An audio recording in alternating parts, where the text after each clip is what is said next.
1 Tawarikh pasal 19. Daud berperang melawan Bani Amon dan orang Aram. Sesudah itu matilah Nahas, raja Bani Amon. Lalu anaknya menjadi raja menggantikan dia. Lalu berkatalah Daud, "Aku akan menunjukkan persahabatan kepada Hanun bin Nahas, sebab ayahnya telah menunjukkan persahabatan kepadaku."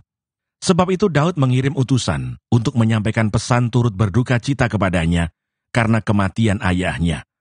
Tetapi ketika pegawai-pegawai Daud sampai ke negeri Bani Amon itu kepada Hanun untuk menyampaikan pesan turut berduka cita kepadanya, berkatalah pemuka-pemuka Bani Amon itu kepada Hanun, "Apakah menurut anggapanmu Daud hendak menghormati ayahmu, karena ia telah mengutus kepadamu orang-orang yang menyampaikan pesan turut berduka cita, bukankah dengan maksud untuk menyelidik, untuk mengintai, dan menghancurkan negeri ini, maka pegawai-pegawainya datang kepadamu?" Lalu Hanun menyuruh menangkap pegawai-pegawai Daud itu. Disuruhnya mencukur mereka dan memotong pakaian mereka pada bagian tengah sampai pangkal paha mereka, kemudian dilepasnya mereka. Ketika mereka berjalan pulang, diberitahukan kepada Daud tentang orang-orang itu. Lalu disuruhnya orang menemui mereka, sebab orang-orang itu sangat dipermalukan. Raja berkata, "Tinggallah di Yeriko sampai janggutmu itu tumbuh, kemudian datanglah kembali." Setelah dilihat Bani Amon bahwa mereka telah membuat dirinya dibenci oleh Daud, maka Hanun dan Bani Amon itu mengirim 1.000 talenta perak untuk menyewa kereta dan orang-orang berkuda dari Aram Mesopotamia, dari Aram Maaka, dan dari Aram Soba. Mereka menyewa 32.000 kereta, serta raja negeri Maaka dengan tentaranya yang datang berkemah dekat Medeba. Juga Bani Amon itu berkumpul dari kota-kota mereka dan datang untuk berperang. Ketika Daud mendengar hal itu, disuruhnyalah Yoab maju dengan segenap tentara dan pahlawan. Lalu Bani Amon maju, diaturnya barisan perangnya di depan pintu kota, sedang raja-raja yang ikut datang ada tersendiri di padang. Ketika Yoab melihat bahwa serangan itu mengancam dia dari depan dan dari belakang, maka dipilihnyalah sebagian dari orang pilihan Israel, lalu ia mengatur barisan mereka berhadapan dengan orang Aram itu. Selebihnya dari rakyat itu ditempatkannya di bawah pimpinan Abisai adiknya, dan mereka mengatur barisannya berhadapan dengan Bani Amon itu. Lalu berkatalah Yoab, "Jika orang Aram itu lebih kuat daripadaku, maka haruslah engkau menolong aku. Tetapi jika Bani Amon itu lebih kuat daripadamu, maka aku akan menolong engkau. Kuatkanlah hatimu, dan marilah kita menguatkan hati untuk bangsa kita, dan untuk kota-kota Allah kita. Tuhan kiranya melakukan yang baik di matanya." Lalu Yoab dan tentara yang bersama-sama dengan dia maju menghadapi orang Aram itu untuk berperang, dan orang-orang itu melarikan diri dari hadapannya.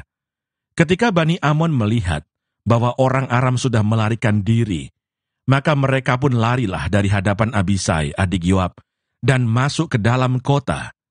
Sesudah itu Yoab pulang ke Yerusalem. Ketika orang Aram melihat bahwa mereka telah terpukul kalah oleh orang Israel, maka mereka mengirim utusan-utusan dan menyuruh orang Aram yang di seberang sungai Efrat maju berperang di bawah pimpinan Sofah, panglima tentara Hadadeser. Setelah hal itu diberitahukan kepada Daud, maka dikumpulkannya seluruh orang Israel, diseberanginya sungai Yordan, lalu sampai ke dekat mereka, dan diaturnya barisannya melawan mereka. Ketika Daud mengatur barisannya berhadapan dengan orang Aram itu untuk berperang, maka mereka bertempur melawan dia. Tetapi orang Aram itu lari dari hadapan orang Israel, dan Daud membunuh dari orang Aram itu 7.000 ekor kuda kereta dan 40.000 orang pasukan berjalan kaki. Juga Sofah, panglima tentara itu, dibunuhnya. Ketika dilihat orang-orang yang takluk kepada Hadadeser bahwa mereka telah terpukul kalah oleh orang Israel, maka mereka mengadakan perdamaian dengan Daud dan takluk kepadanya. Sesudah itu orang Aram tidak mau lagi memberi pertolongan kepada Bani Amon. 1 Tawarikh pasal 20. Perang melawan Bani Amon berakhir. Pada pergantian tahun, pada waktu raja-raja biasanya maju berperang, maka Yoab membawa keluar bala tentaranya.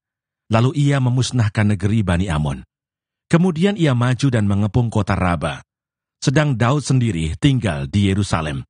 Yoab memukul kalah Raba dan meruntuhkannya. Sesudah itu Daud mengambil mahkota dari kepala raja mereka. Beratnya ternyata setalenta emas, bertahtakan sebuah batu permata yang mahal, dan itu dikenakan pada kepala Daud. Juga diangkutnya banyak sekali jarahan dari kota itu.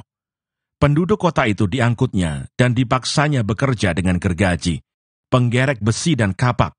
Demikianlah juga diperlakukan Daud sebagai kota Bani Amon. Sesudah itu pulanglah Daud dengan seluruh tentara ke Yerusalem. Peperangan melawan orang Filistin. Sesudah itu timbullah pertempuran melawan orang Filistin di Geser. Pada waktu itu, Sibkai orang Husa memukul kalah Sipai, seorang dari keturunan raksasa, dan mereka ditundukkan. Maka terjadilah lagi pertempuran melawan orang Filistin. Lalu Elhanan bin Yair menewaskan Lahmi, saudara Goliat, orang Gad itu, yang gagang tombaknya seperti pisa, tukang tenun. Lalu terjadi lagi pertempuran di Gad, dan di sana ada seorang yang tinggi perawakannya, yang tangannya dan kakinya masing-masing berjari 6, 24 seluruhnya. Juga orang ini termasuk keturunan raksasa. Ia mengolok-olok orang Israel. Maka Yonatan anak Simea, kakak Daud, menewaskannya. Orang-orang ini termasuk keturunan raksasa di Gad.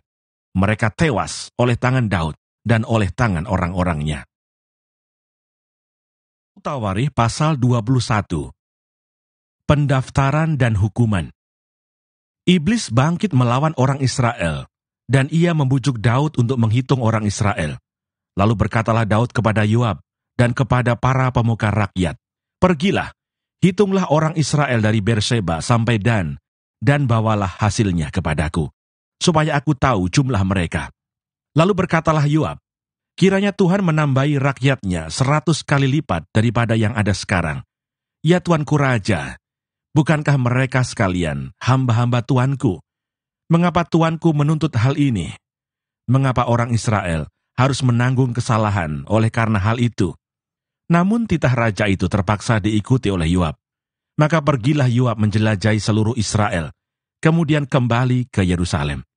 Lalu Yoab memberitahukan kepada Daud hasil pendaftaran rakyat. Di antara seluruh orang Israel, ada 1.100.000 orang yang dapat memegang pedang. Dan orang Yehuda ada 470.000 orang yang dapat memegang pedang. Orang Lewi dan Benyamin tidak dimasukkannya dalam pendaftaran, sebab titah raja itu dianggap keji oleh Yoab. Tetapi hal itu jahat di mata Allah, sebab itu dihajarnya orang Israel. Lalu berkatalah Daud kepada Allah, "Aku telah sangat berdosa karena melakukan hal ini. Maka sekarang jauhkanlah kiranya kesalahan hamba-Mu, sebab perbuatanku itu sangat bodoh."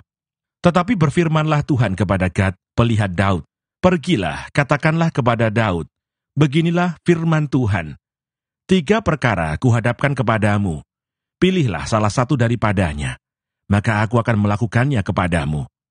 Kemudian datanglah Gad kepada Daud, lalu berkatalah ia kepadanya, "Beginilah firman Tuhan, haruslah engkau memilih 3 tahun kelaparan atau 3 bulan lamanya melarikan diri dari hadapan lawanmu, sedang pedang musuhmu menyusul engkau, atau 3 hari pedang Tuhan, yakni penyakit sampar ada di negeri ini, dan malaikat Tuhan mendatangkan kemusnahan di seluruh daerah orang Israel.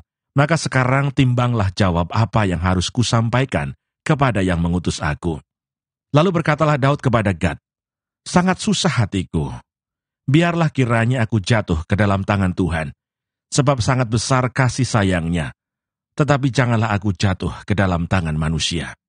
Jadi Tuhan mendatangkan penyakit sampar kepada orang Israel, maka tewaslah dari orang Israel 70.000 orang. Pula Allah mengutus malaikat ke Yerusalem untuk memusnahkannya, dan ketika hendak dimusnahkannya, maka Tuhan melihatnya, lalu menyesallah ia karena malapetaka yang hendak didatangkannya itu. Lalu berfirmanlah ia kepada malaikat pemusnah itu, "Cukup, turunkanlah sekarang tanganmu itu." Pada waktu itu malaikat Tuhan itu sedang berdiri dekat tempat pengirikan Ornan, orang Yebus. Ketika Daud mengangkat mukanya, maka dilihatnyalah malaikat Tuhan berdiri di antara bumi dan langit, dengan di tangannya pedang terhunus yang diacungkan ke atas Yerusalem. Lalu dengan berpakaian kain kabung, sujudlah Daud dan para tua-tua, dan berkatalah Daud kepada Allah, "Bukankah aku ini yang menyuruh menghitung rakyat, dan aku sendirilah yang telah berdosa dan yang melakukan kejahatan? Tetapi domba-domba ini, apakah yang dilakukan mereka? Ya Tuhan Allahku, biarlah kiranya tanganmu menimpa aku dan kaum keluargaku. Tetapi janganlah tulah menimpa umatmu." Mezbah didirikan dekat Yerusalem, tulah berhenti. Kemudian malaikat Tuhan menyuruh Gad mengatakan kepada Daud, bahwa Daud harus pergi untuk mendirikan mezbah bagi Tuhan di tempat pengirikan Ornan orang Yebus itu. Lalu pergilah Daud sesuai dengan perkataan Gad yang diucapkannya demi nama Tuhan.